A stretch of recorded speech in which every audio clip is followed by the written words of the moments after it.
Ever noticed a horse with a noticeable lump on its neck? You might think, okay, straightforward issue. Hmm.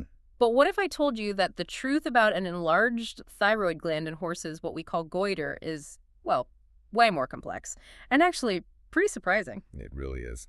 So we're about to take a deep dive into equine goiter. We've got source material covering, everything from the basics right up to specialist level stuff on causes, diagnosis, treatment. Yep, the whole picture.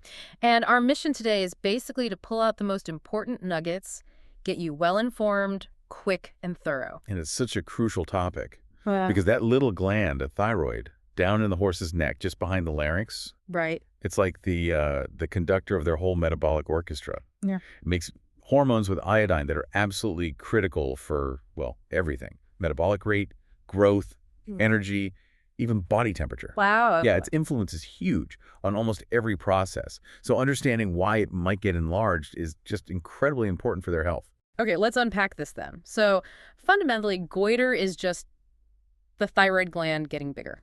Simple as that. Basically, yes. An enlargement. And I gather it can look different. Sometimes the whole thing swells up, diffuse, right? That's right, diffuse enlargement. Or sometimes it's more like specific lumps, nodular, which you said might be linked to other growths.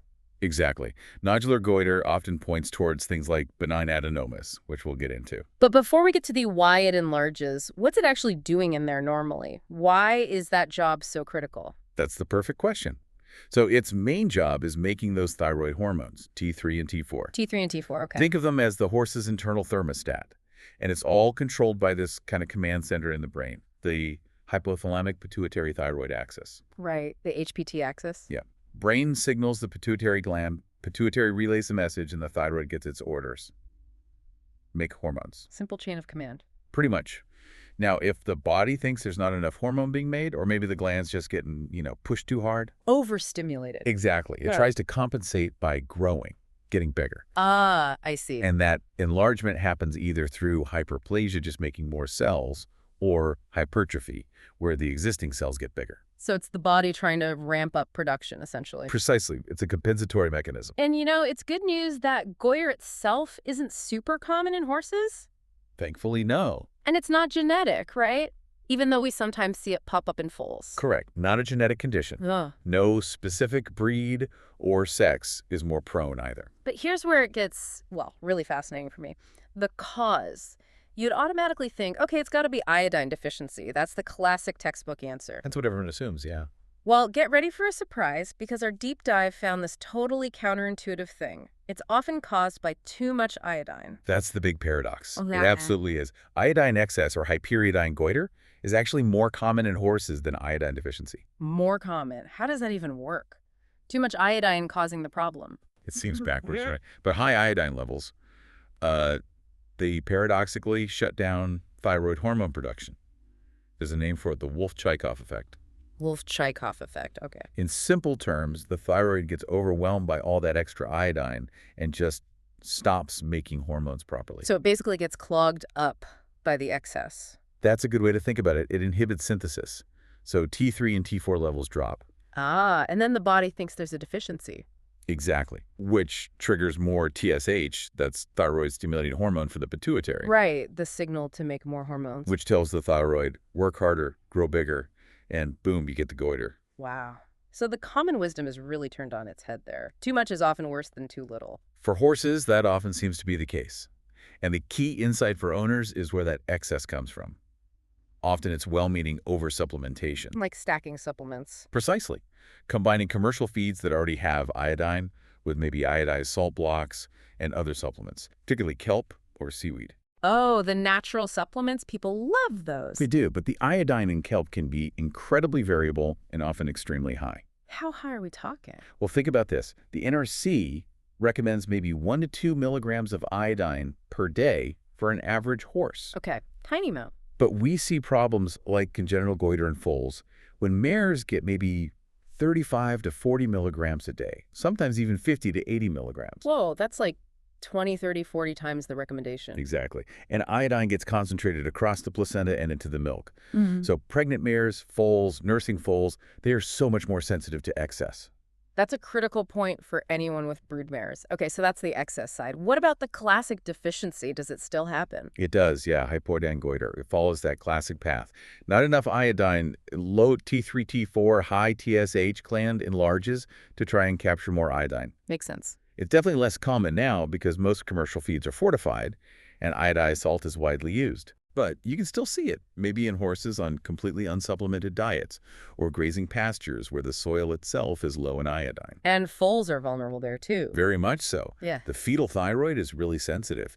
If the mare is deficient during pregnancy, the foal can be born with goiter. So the iodine balance is just incredibly delicate, especially during pregnancy. It really is a fine line. But I remember reading, it's not just about iodine levels, is it? There are other things in feed that can cause trouble. You're right. There are compounds called goitrogenic substances. Think of them as thyroid disruptors. Goitrogenic, okay. They interfere with how the thyroid makes hormones or takes up iodine.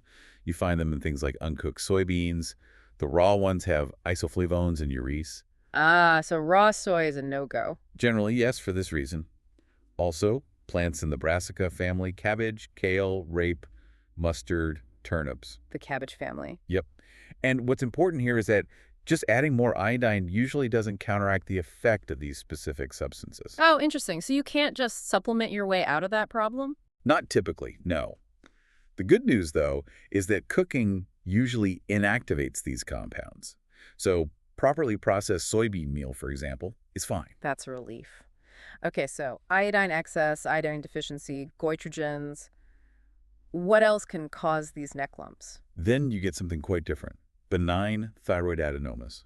Benign, meaning not cancerous. Correct. These are non-functional growths, basically just enlargements. Hmm. They're actually really common in older horses, say 16 years and up. Common in seniors, okay. And the key thing is they usually don't affect thyroid function at all. They're often just a cosmetic issue, a lump you can see or feel. So it looks like a goiter, but the horse's thyroid hormones are probably normal. Exactly. That's why it's so crucial to figure out what the lump actually is, not just assume it's an iodine problem. Yeah. These adenomas often cause that nodular goiter appearance, distinct lumps. Right, the lumpy kind. Makes sense. And then there's one more very serious situation, mainly seen in foals in certain areas. It's called congenital hypothyroidism and dysmaturity syndrome, CHD. Congenital hypothyroidism and dysmaturity. That sounds complex. It is. We see it mostly out west, Washington, Oregon, northwestern Canada. These foals are often post-mature, born after a really long gestation, like 350, maybe 370 days. Longer than usual. Yeah, and they're born with really significant problems. Musculoskeletal deformities are common, like an underdeveloped lower jaw, sometimes called monkey jaw. Monkey jaw, wow. Severe limb contractures, tendons rupturing, even incomplete bone formation in their knees and hocks. It's rough. That sounds devastating for the foal. It really is. And here's a critical point for this condition. Gross, obvious goiter is usually absent. No big lump. Even with hypothyroidism in the name. Correct. It's absent in the foals and their dams in this specific syndrome, which definitely makes it trickier to spot initially. So the lack of a lump doesn't rule out a thyroid-related issue in these specific cases? Not in CHD, no. The cause isn't fully pinned down. Likely multiple factors, maybe high nitrates in pastures, low selenium, maybe certain weeds like mustard acting as goitrogens. It's a unique puzzle. Okay, that's a lot of potential causes, from too much iodine to too little, to feed, interferes, benign growths, and this complex CHD syndrome. So let's shift gears. How do you actually spot it? What are the clues for an owner, and how does the vet play detective? Well, the classic sign of a goiter is that enlarged thyroid gland, right? At least twice its normal size. Palpable or visible? Often both. Hmm. You might feel or see this discrete, firm lump, usually not painful, could be golf ball sized, maybe bigger there in the throat area. Okay. But, and this is important, many horses, especially if it's just a benign adenoma or a mild goiter, might seem perfectly normal otherwise. No other obvious signs. So the lump might be the only thing you notice initially. It often is. Now, signs of actual hypothyroidism are much more traumatic, especially in those affected foals we talked about. The CHD ones. Yeah, or foals with severe iodine deficiency goiter. You see that dysmaturity, weakness, low body temperature, the monkey jaw, limb issues. Sadly, stillbirth or early death is common too. So severe signs in foals. What about adults? Do they get hypothyroid symptoms? True primary hypothyroidism in adult horses is extremely rare. It gets diagnosed or misdiagnosed a lot, but it's actually uncommon. Really? What about things like, Being sluggish, poor coat, overweight, people associate that with thyroid sometimes. They do, but those signs are really vague.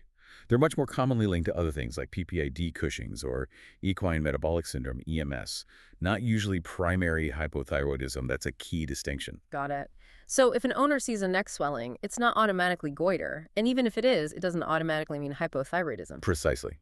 And the vet needs to rule out other causes of neck swelling too. Could it be an abscess, maybe from strangles, enlarged lymph nodes, salivary gland issue, even rarely a tumor? Lots of possibilities. So how does the vet narrow it down? What's the process? The absolute number one crucial first step is a detailed dietary history. Back to the feed bucket. Always. Yeah. This is probably the most important diagnostic tool here. The vet needs to meticulously figure out the total iodine intake from every single source. Feed, supplements, salt blocks, any kelp or seaweed. Everything. Quantify everything. Makes sense, given the iodine link. Then what? Then a thorough physical exam, carefully feeling that thyroid area. After that, maybe lab tests Blood work. can be helpful. Checking T3, T4 levels, especially free T4 by equilibrium dialysis. That's considered a more reliable test for thyroid function itself. Free T4. Okay. Though often, general blood counts, biochemistry, urinalysis, they're usually normal in goiter cases, unless there's another underlying issue. Right. To confirm true primary hypothyroidism, there's a specific test called the TRH stimulation test. That checks if the thyroid responds properly to the pituitary signal. And you can also measure iodine levels directly in the blood or urine. TRH stim test for function, iodine levels for intake. Got it. What about seeing the gland itself? That's where diagnostic imaging comes in, and ultrasound is really the gold standard. Well- Yep.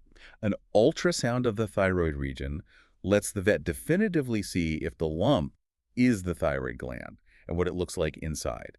Is it diffusely enlarged? Are there nodules? Does it look like an adenoma or something else? It gives a huge amount of information. So ultrasound is key for characterizing the lump. Any other procedures? Biopsies? Sometimes a fine needle aspirate, FNA, or even a biopsy might be considered. But vets are usually a bit cautious. The thyroid is very vascular, lots of blood vessels. Can be. And sometimes the samples aren't very diagnostic anyway. So ultrasound is often preferred for characterizing the gland itself.